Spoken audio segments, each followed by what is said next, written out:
अस्सलाम वालेकुम नाज़रीन, उर्दू ट्रिब्यून की एक और पॉडकास्ट के साथ मैं हूं आपका मेज़बान मोहम्मद जुनैर। नाज़रीन, आज हमारे साथ जो शख्सियत मौजूद हैं वो पाकिस्तान में एक नुमाया सोशल इंटरप्रेन्योर और टेक्नोलॉजी इंटरप्रेन्योर हैं जो समाजी और माहौलियाती बेहतरी के लिए काम करती हैं।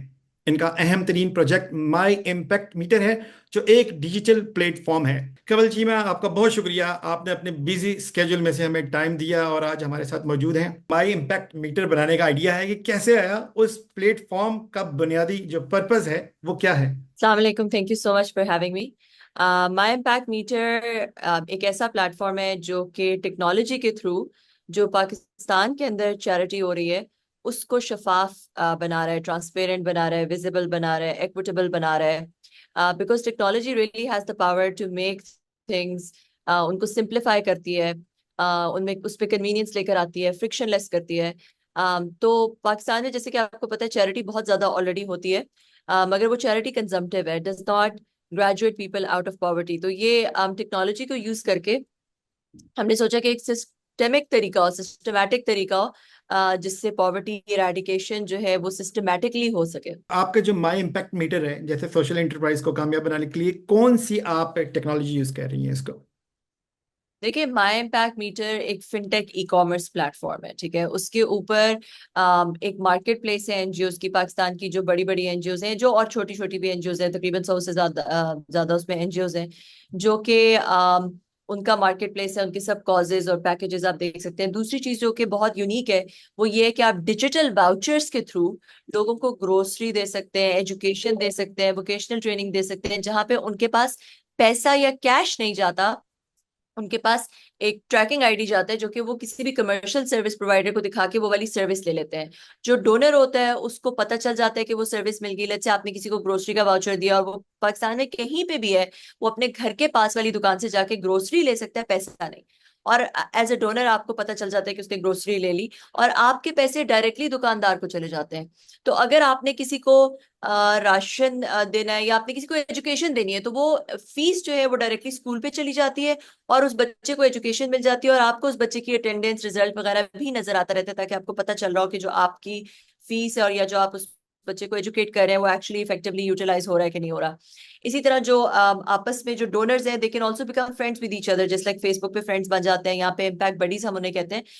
और वो एक दूसरे के साथ बेनिफिशियरी शेयर कर सकते हैं। जैसे पाकिस्तान में आप नॉर्वे में रहते हैं, आपको नहीं पता कि पाकिस्तान में कौन गरीब लोग हैं या कौन सी डिजर्विंग फैमिलीज हैं, मगर आपके जो पाकिस्तान में रिश्तेदार हैं जिनको आप ट्रस्ट करते हैं, वो ऐप पे जाके उन डिजर्विंग फैमिलीज को ऐड करके आपके साथ शेयर कर सकते हैं, ताकि आप उन डिजर्विंग फैमिलीज को राशन सपोर्ट या एजुकेशन सपोर्ट प्रोवाइड कर सकें। और फिर चौथी चीज ये है कि हमने बहुत सारी उसमें चीजें डाल दी, वॉलेट है, डैशबोर्ड्स है, एनालिटिक्स है, ताकि डोनर एक ही जगह पे अपनी प्रोफाइल बना के अपने वॉलेट पे पैसे डाल सके, अपना ज़कात गोल सेट कर सके, वो रिटायर हो जब वो ट्रांजैक्शन करे, डोनेशंस दे, अपनी एनालिटिक्स देख सके, कौन सी फैमिलीज को दे रहा है, कौन सी एनजीओज को दे रहा है, कौन से कॉजेज को दे रहा है, सारा कुछ एक जगह पे देख सके। हमने उसको गेमिफाई भी कर दिया। जैसे जैसे आप देते हैं आपका इम्पैक्ट क्रेडिट्स बढ़ते रहते हैं, you get more and more impact credits, आप नेक्स्ट नेक्स्ट लेवल पे जाते रहते हैं। आपके फ्रेंड्स भी आपका इम्पैक्ट देख सकते हैं unless you make it private. तो सोशल प्रूफिंग भी उसके अंदर ऐड होगी। So it's an end to end platform, it's an end to end tech platform for charity, for donors, and it makes doing charity very simple, very frictionless, very transparent. अगर मैं इसको बहुत simple लफ्जों में कहूँ तो आप कह लें कि मार्केट प्लेस और सोशल मीडिया चैरिटी का, और भी सिंपल कर दूं तो कह लें कि उबर और फेसबुक है चैरिटी का। बिल्कुल ठीक हो गए। यानी यहाँ पे लोगों को फाइंड आउट करने की जरूरत नहीं है कि कौन ठीक है कौन गलत है, वो डायरेक्टली इस पे चैरिटी कर सकते हैं। और इससे एक और फायदा होगा कि ये रेमिटेंस के मद में भी आएगा। जी बिल्कुल, ये रेमिटेंस के भी मद में आएगा कि जो पाकिस्तान से आप यहाँ पे एनजीओज को सपोर्ट कर रहे हैं, उनके कॉजेज को सपोर्ट कर रहे हैं। बाय द वे, आप सिर्फ अपने क्रेडिट कार्ड के थ्रू, जैसे आप उबर पे करते हैं या फूड पैंडा पे करते हैं, अपने क्रेडिट कार्ड के through you can pay, you can give charity towards any NGO or support anybody for grocery or support anybody for education etc. आप अपने बेनिफिशरीज भी ऐड कर सकते हैं, या एनजीओज ने जो बेनिफिशरीज ऐड किए हैं, जैसे अल खिदमत ने पूरे पाकिस्तान से बेवाओं को ऐड किया हुआ है, तो उनमें से किसी को चूज करके आप उनको दे सकते हैं, और उनकी फिर आपको हिस्ट्री भी नजर आती रहेगी, ताकि डबल डिपिंग ना हो, और प्राइवेसी भी होगी एक्विटेबिलिटी आपकी। रहे। हाँ, प्राइवेसी भी होगी उसके अंदर। प्राइवेसी भी पूरी है। अगर आपने किसी को ऐड किया अपनी फैमिली मेंबर को, फॉर एग्जांपल उनको सपोर्ट करने के लिए, कोई आपका फैमिली मेंबर इतना वेल ऑफ नहीं है, उनको सपोर्ट करने के लिए आपने ऐड किया, उसको कोई और नहीं देख सकता सवाए आपके, अनलेस आप उसको एक्सप्लिसिटली ये शेयर करें किसी के एक साथ। बहुत अच्छा एक आपका जो है विकदाम है, क्योंकि यहाँ पे इन इनकम इन कंट्रीज में सबसे बड़ा इशू ये है कि आप ज़कात और सदका कहाँ पे दें, क्योंकि यहाँ पे इवन कि आप कुर्बानी का गोश्त भी नहीं दे सकते, क्योंकि यहाँ पे सब लोग जो हैं वेल ऑफ हैं, उन्हें पाकिस्तान भेजना पड़ता है या फिर गजा जैसे कंट्रीज में भेजना पड़ता है और उन्हें काफ़ी मुश्किल होती है। आप इसके साथ साथ हमारे ऐप पे गजा के लिए बहुत सपोर्ट है, पैलेस्टाइन के लिए हम we were feeding through another foundation जो हमारे उस पे थी, हमारे प्लेटफॉर्म पे थी, द इन्फिनिट फाउंडेशन। उसके थ्रू हम गजा में 500 फैमिलीज को फीड कर रहे थे ऑन अ डेली बेसिस। उन्होंने एक बेकरी एक्वायर कर ली थी। यू कैन चूज योर और ओन फिर कि आपने कहाँ पे क्या डोनेट करना है। जी, सो यू कैन चूज, मतलब जो भी प्लेटफॉर्म पे आता है वो चूज कर सकता है कि उसने किधर डोनेट करना है, क्या डोनेट करना है। फिर जब कुर्बानी भी आई, जब कुर्बानी का वक्त था, तो पूरी दुनिया से हमने देखा कि बहुत ज्यादा लोग विद वन क्लिक अपनी कुर्बानी जो है वो ऐप पे आराम से दे रहे थे। कभी कोई अल खिदमत को दे रहा था, कोई सहारा को दे रहा था, कोई अल्लाह वाले ट्रस्ट, जिस भी एनजीओ को वो ट्रस्ट करते हैं उसके थ्रू वो कुर्बानी अपनी दे रहे थे। कुछ लोग गजा में कुर्बानी दे रहे थे। आ, उस ऐप पे बस एक क्लिक के थ्रू बहुत आसानी से लोग कुर्बानी दे रहे थे। और रमजान में भी लोग बहुत सारे राशन देते from all over the world. तो इस ऐप ने जो है वो पूरी दुनिया में पाकिस्तानी है, उनके लिए बिल्कुल। पाकिस्तान में चैरिटी करने को बहुत सिंप्लीफाई कर दिया है। इस ऐप का लिंक हम स्क्रीन पे भी देंगे, ताकि यहाँ पे नॉर्वे और यूरोप में, स्कैंडिनेविया में खुशी तौर पे रहने वाले लोग इसको डाउनलोड कर सकें और इसको इसको यूज कर सकें। इसके जी, आप साथ अपने ऐप स्टोर के थ्रू या गूगल प्ले स्टोर के थ्रू आराम से माई इम्पैक्ट मीटर सर्च करके डाउनलोड कर सकते हैं। बिल्कुल ठीक है। आप समाजी और माहौलियाती तब्दीली भी काम कर रही हैं, और यहाँ पे इस टाइम जो 2030 का एक बहुत बड़ा प्लान है गवर्नमेंट ऑफ नॉर्वे का, वो सबसे बड़ा फूड सिक्योरिटी और क्लाइमेट चेंज है। इनका सबसे बड़ा इशू इस टाइम ये है कि आने वाले दिनों में दुनिया में इस टाइम फूड सिक्योरिटी होगी और क्लाइमेट चेंज होगा। और आप देख भी रही हैं कि विंटर्स बहुत ज़्यादा, विंटर्स में सर्दी हो गई है, गर्मियाँ वो भी बहुत ज़्यादा गर्मी हो गई है। और पाकिस्तान में अभी रिसेंटली मैंने सुना है कि क्लाइमेट चेंज के ऊपर कोई अथॉरिटी बनी है। इस हवाले से आप थोड़ा बताइएगा कि क्या काम कर रही है, क्या अमली इकदाम उठाने की जरूरत है हमें। देखिए, सबसे पहले आपने फूड सिक्योरिटी की बात की, तो फूड सिक्योरिटी पाकिस्तान में एक बहुत बड़ा इशू है। 12 मिलियन फैमिलीज हैं पाकिस्तान में जो कि नस्ल दर नस्ल गुर्बत, जिसे हम जनरेशनल पॉवर्टी कहते हैं, उसके साइकिल में स्टक है। और वो इसलिए है क्योंकि जब बच्चा छोटा होता है उसको प्रॉपर न्यूट्रिशन नहीं मिलता, फूड सिक्योरिटी नहीं होती उसके पास, तो उसकी उस तरह से ग्रोथ नहीं हो सकती, उसकी ब्रेन फुली डेवलप नहीं होती, स्टंटेड ग्रोथ होती है। और स्टंटेड ग्रोथ पाकिस्तान में एक बहुत बड़ा इशू है। अम, और फिर उसको एक्सेस टू गुड एजुकेशन नहीं मिलता। तो जब वही बच्चा बड़ा होता है तो वो एक ऐसे बंदे के साथ compete नहीं कर सकता जो कि उस साइकिल ऑफ डिसएडवांटेज से ना गुजरा हो। तो हम इस ऐप के थ्रू यही कह रहे हैं कि आप जो है वो अगर एक भी फैमिली को सपोर्ट कर ले, अगर एक वेल ऑफ फैमिली एक अंडर प्रिविलेज फैमिली को सपोर्ट कर ले और सिर्फ एक जनरेशन के लिए इंश्योर कर ले कि उसके पास मंथली स्टेपल फूड हो, जिससे उसके बच्चे भूखे ना सोए, उसके पास फूड सिक्योरिटी हो और एक्सेस टू गुड एजुकेशन हो, तो सिर्फ एक जनरेशन को सपोर्ट की जरूरत पड़ेगी, अगली जनरेशन को नहीं पड़ेगी। जो प्रॉफिट सल्लल्लाहु अलैहि वसल्लम का भी मॉडल था कि एक महाजिर फैमिली को एक अंसार फैमिली ने अडॉप्ट कर लिया था और फॉरेन पॉवर्टी जो है वो इराडिकेट हो गई थी। तो ये तो हो गया फूड सिक्योरिटी के परस्पेक्टिव से। जहां क्लाइमेट चेंज की बात है, क्लाइमेट चेंज जो है वो पाकिस्तान को disproportionately, Pakistan is being affected by the climate changes. आपने देखा होगा यहाँ पे बहुत सारे फ्लड्स आ रहे हैं अभी रिसेंटली। कुछ अर्सा पहले अर्थक्वेक्स भी आए, मगर जो फ्लड्स हैं वो पाकिस्तान में एक बहुत एक सिक्लिकल अकरेंस बन गया है। बहुत सिवियर किस्म का मॉनसून भी होता है। तो ये पाकिस्तान को बहुत इफेक्ट कर रहा है। और फिर जो स्मॉग है उसमें मुश्किल हो जाता है। Pakistan gets the one of the worst AQI all over the world. High time के पाकिस्तान इसके अंदर जो है वो अब जरूर एक एक वॉइस बने और एक स्ट्रॉन्ग वॉइस बने, because climate change is something that all of us need to be very vigilant about, because this is almost an existential threat for humanity. मेरे ख्याल में इस पे आवाम को जो है, जो लोग हैं, उनको अवेयरनेस क्रिएट करनी पड़ेगी कि काम वहाँ से शुरू होगा। क्योंकि नॉर्वे में यहाँ पे इवन आप अपना जो वेस्ट बिन है वो भी 3 तरह के रखते हैं क्लाइमेट चेंज के आप मेंटेन करने के लिए, जिसमें से खाने की चीज़ के लिए अलग होता है, प्लास्टिक के लिए अलग होता है। हमारे मॉल्स में भी मौजूद है इस तरह से, लेकिन उस पर अमल नहीं करते हम। तो यहाँ पे बहुत ज़्यादा फाइन होता है, बहुत हैवी फाइन होता है इस चीज़ पे। तो क्लाइमेट चेंज में ये जो शऊर है, आपके ख्याल में लोगों में किस तरह से बेदार किया जाए इस शऊर को? देखिए, अब तो बहुत आसान तरीके आ गए, सोशल मीडिया है और आपका दूसरा ट्रेडिशनल मीडिया है, जिसके थ्रू अगर विल है तो फिर एक बहुत एक्सटेंसिव एजुकेशन कैंपेन स्टार्ट हो सकती है, जिसके थ्रू लोगों को अवेयर किया जाए। मगर जो आप बिन्स की बात कर रहे हैं, पाकिस्तान में हर जगह उस तरह के बिन्स अभी अवेलेबल नहीं है।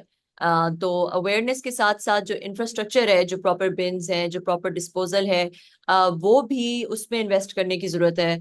और ऑब्वियसली सिर्फ बिन्स तो एक सोल्यूशन है, बहुत सारी और चीजें हैं, बहुत सारे और स्टेप्स हैं जो कि लेने की जरूरत है to stop this effect of global warming और एनवायरमेंटल जो डीजेनरेशन है, उसको अगर स्टॉप ना किया जाए तो एटलीस्ट मैसिवली स्लो किया जाए। आप ख्याल में पाकिस्तान जैसे मुल्क में सोशल इंटरप्रेन्योरशिप के मौके और क्या चैलेंजेस हैं? पाकिस्तान में इस वक्त सोशल एंटरप्रेन्योरशिप की बहुत कम अवेयरनेस है।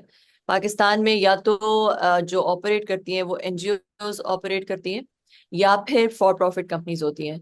सोशल एंटरप्रेन्योरशिप का इस वक्त एज सच पाकिस्तान में कोई at least at a government level आप you can not register as a social enterprise. Social enterprise क्या होती है? जो कि जिसका एक जो कि अपने आप को मेजर कर रही होती है on their impact return as well as their profitability return as well. वो कॉन्सेप्ट अभी जो सोशल एंटरप्राइज का सच जो कॉन्सेप्ट है वो पाकिस्तान में नहीं है।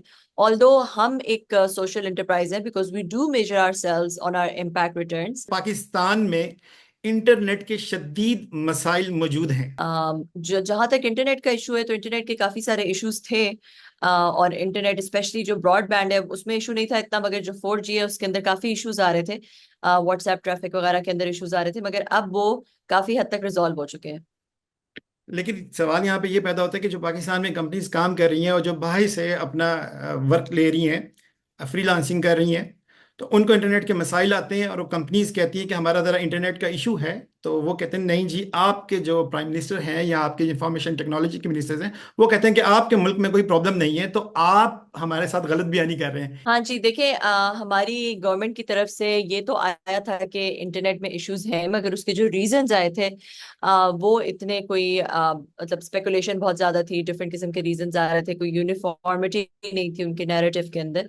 तो हुकूमत से और ऑब्वियसली आप क्योंकि वहां पे बैठे हुए हैं और आप ये फर्स्ट हैंड आपने एक्सपीरियंस किया है कि हमारी जो क्रेडिबिलिटी है वो हर्ट हुई है, और हमारा जो फ्रीलांसर्स का काम है वो डायरेक्टली मुतासर हुआ है। तो अभी तो खैर इंटरनेट कुछ बेहतर भी हो गया है, काफी बेहतर हो गया है।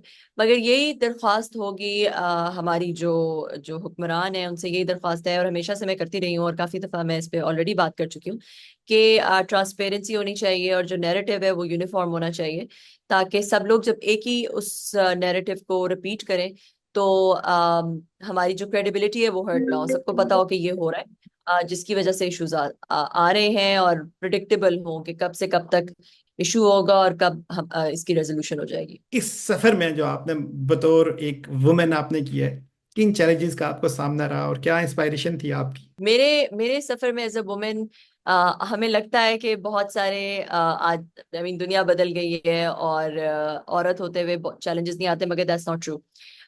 औरत होने के लिए अभी भी जब when you आप एक ऐसे रोल में होते हैं स्पेशली टेक्नोलॉजी में जहाँ पे बहुत कम औरतें हैं, तो एक स्टीरियोटाइप है कि अगर एक औरत है और बहुत प्रेजेंटेबल भी है तो उसको टेक के बारे में क्या पता होगा। तो वो एक that was one thing that I I dealt with. उसके अलावा बहुत सारी और चीजें हैं, बहुत सारे और सटल तरीके हैं जहाँ पे इवन वेल मीनिंग लोग, क्योंकि उनमें एक जनरेशनल बायस है, वो अभी भी एग्जिस्ट करता है जो कि अनकॉन्शियस है, उनको दे डोंट इवन नो कि वो बायस एग्जिस्ट करता है। तो आई थिंक उसके लिए भी अवेयरनेस की जरूरत है, और मुझे बहुत दफा मैंने इसके बारे में बहुत बात की है, सेमिनार्स में बात की है, ऐसे जगहों पे बात की है जहाँ पे रूम फुल ऑफ वुमेन और उन सबके वो यूरिका मोमेंट्स है कि aha yes we can relate to that. और जहाँ पे आदमी भी बहुत सारे हुए हैं तो they they even kind of realised, और उनमें भी अवेयरनेस अवेयरनेस आई कि ऐसा होता है। And sometimes people correct themselves because they not even aware कि ये जो है ये एक form, for example over compensation. कि अगर एक औरत बहुत एम्बिशियस है, उसको अपॉर्चुनिटीज चाहिए, मगर लोग उनके या उनके मेंटोर्स बॉसेस उनको वो अपॉर्चुनिटीज नहीं देते, सिंपली बिकॉज उनको लगता है कि अच्छा नहीं, इसको तो घर जाना चाहिए, इसको हमें रिलैक्स रिलैक्स करना चाहिए, इसको ये अपॉर्चुनिटी है, ये इसको ट्रैवल नहीं करना चाहिए because she has responsibilities at home. तो this is overcompensation, which they are not supposed to decide that. I mean, the woman is the best judge of what she can do and what she cannot do, and how ambitious she is and what opportunity she wants to seek out. तो और इस तरह की बहुत सारी और चीजें हैं जहाँ पे सटल किस्म की डिस्क्रिमिनेशन होती है, और आई थिंक उसमें बस अवेयरनेस और एजुकेशन की जरूरत है। थैंक यू सो मच आपका कवल जी, में आज आपने हमें टाइम दिया और आपने अपने इम्पैक्ट मीटर के बारे में बताया और अपने साथ ये बताया कि ख़वातीन कभी भी किसी भी मैदान में पीछे नहीं रह सकती और वो लीड कर सकती हैं। इसकी मिसाल ओस्लो इनोवेशन वीक में हमारी एक कलीग हैं क्रिस्टीना एंड्रूसन, जिन्होंने कल हमें लीड किया और एक बहुत बड़ी टेक समिट यहाँ पे करवाई और बड़ी बेहतरीन और कामयाब समिट रही, जिसमें पाकिस्तान से लोग यहाँ पे मौजूद थे, इंटरप्रेन्योर। और ये एक सक्सेसफुल जर्नी थी और हमारे सामने कंवल चीमा जैसी बहुत सारी एग्जाम्पल मौजूद हैं। इसके साथ ही एक रिक्वेस्ट जो है हमारी कंवल चीमा के तवज्जुह से और इस चैनल के तवज्जुह से, कि पाकिस्तान दुनिया की इस टाइम चौथी बड़ी एक रिसोर्स फ्रीलांस का मौजूद है जहां पे आपको चीप लेबर मिलती है। यह बात हमारी इस टेक समिट में हो चुकी है, लेकिन हमारी एक रिक्वेस्ट होगी गवर्नमेंट ऑफ पाकिस्तान से कि इंटरनेट जैसे मसाइल्स को, जो इश्यूज हैं, उनको सॉर्ट आउट किया जाए, ताकि हमारा जो इमेज है और जो हमारी मार्केट है वो हमारे हमसाया जो कंट्रीज हैं उनसे बेहतर बन सके। इसके साथ ही उर्दू ट्रिब्यून से मोहम्मद जुनैर को इजाज़त दीजिए। अल्लाह हाफिज़।